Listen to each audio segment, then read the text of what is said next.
আমাদের মাননীয় প্রধানমন্ত্রীর এবং আমাদের সরকারি একটা উদ্যোগ আছে, যে জনগুরুত্বপূর্ণ উদ্যোগ, যে 5 বছরে 25 কোটি বৃক্ষরোপণ আপনারা জানেন। এবং আজকে আনুষ্ঠানিকভাবে আমাদের মাননীয় প্রধানমন্ত্রী সেটা উদ্বোধন করেছেন বেলা 12টায়। আপনারা জানেন আজকে উনি ট্রাভেল করে সেটা উদ্বোধন করেছেন।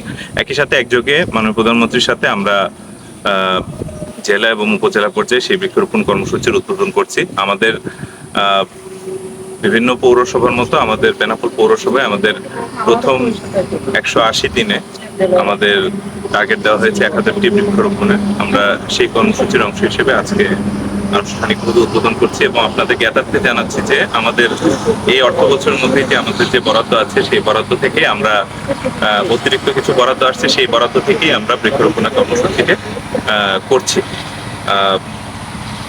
এবং আশা রাখছি যে আমাদের আগামী 5 বছরে আমরা একটা সময়বদ্ধ কর্ম পরিকল্পনা দিয়েছি। সেই কর্ম পরিকল্পনা মোতাবেক আমাদের বেনাপোলের বিভিন্ন জায়গায়, বিভিন্ন প্রতিষ্ঠানে, সরকারি বেসরকারি বিভিন্ন প্রতিষ্ঠানে এবং বিভিন্ন খাল বা নদীর পাড়ে যে সকল জায়গায় আমরা ফাঁকা পাবো, সে সকল জায়গায় আমরা সামাজিক বনায়নের আন্ডারে নিয়ে আসবো।